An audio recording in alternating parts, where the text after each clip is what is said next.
셀프 공천 논란의 중심에 선 더불어민주당 김종인 대표가 당무 거부에 들어간 가운데 당 비대위가 김 대표의 비례 순번을 당선 가능성 후수인인 14번으로 조정하는 내용 등을 담은 수정안을 마련했습니다.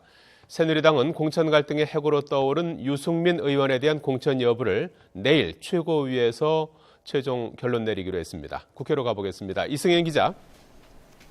네, 국회 나와 있습니다. 더불어민주당 소식부터 짚어보죠. 김종인 대표의 이른바 셀프 공천, 이번 공천 논란을 놓고 당내 사정이 시끄러운 모습인데 당 비대위가 수정안을 마련했군요. 네, 그렇습니다. 당 비상대책위원회는 오늘 오후에 여의도 모처에서 이 비공개 회의를 개최하고 이 비례대표 후보자 수정안을 마련을 했습니다. 이 비대위는 어제 발표한 비례대표 후보자 43명을 35명으로 압축을 하고 각각 2분씩 정견 발표를 한 뒤에 이 투표를 통해서 후보자를 정하는 방안을 중앙위에 대안으로 제시할 예정입니다. 다만 비대위가 압축한 명단에 여전히 김종인 대표도 포함돼 있어서 중앙위 의결 과정에서 논란이 예상됩니다. 또 당선 우선순위에 따라 그룹을 나누지 않기로 했지만 김 대표를 포함한 7명을 당선권 범위로 비례대표 번호를 주기로 의견을 모았습니다. 김 대표의 비례 순번은 당초 2번에서 14번으로 상대적으로 당선 가능성이 낮은 번호로 조정이 됐습니다.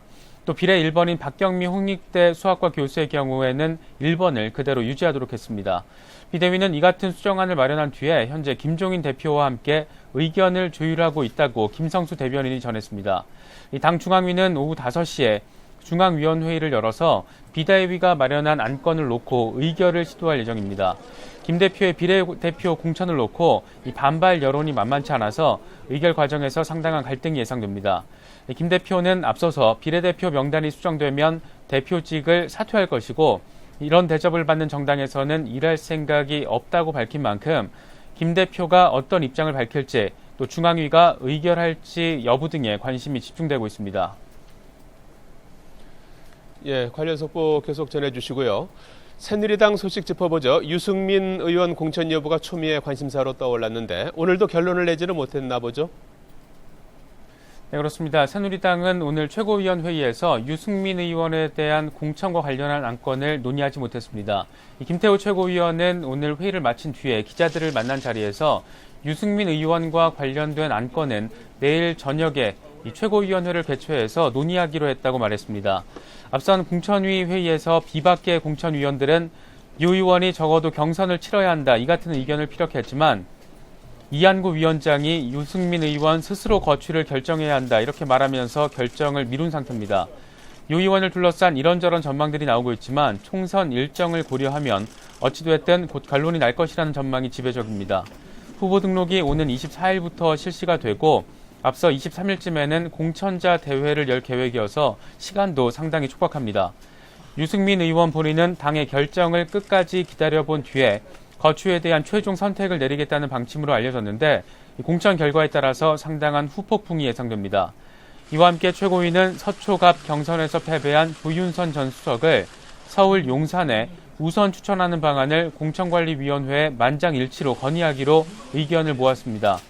이에 대해서 이한구 공천관리위원장은 유승민 의원의 결정을 오늘도 기다릴 것이고 조윤선 전 수석의 이야기는 아직 듣지 못했고 이 최고위에서 결정할 문제가 아니라고 선을 그었습니다.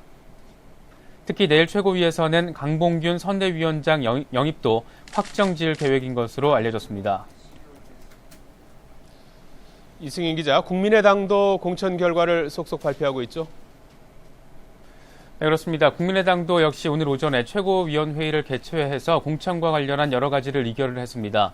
먼저 당초 광주 서갑에 정용화 후보의 공천을 취소하고 송기석 후보로 공천자를 바꾸기로 의견을 모았습니다. 앞서 송 후보자는 정 후보자가 지난 2008년 당시 한나라당 지역위원장을 맡은 전력이 있어서 정치 신인이라고 볼 수 없기 때문에 이 신인 가산점 20% 부여는 부당하다면서 이의를 신청했습니다. 최고위는 오늘 송 후보자의 이의를 받아들여서 이 최종 공천자를 송 후보로 바꾸기로 의결했습니다. 또 장병환 부좌현 의원과 박준영 전 전남지사의 경우에 단수 공천하기로 확정했습니다. 지금까지 국회에서 YTN 이승현입니다.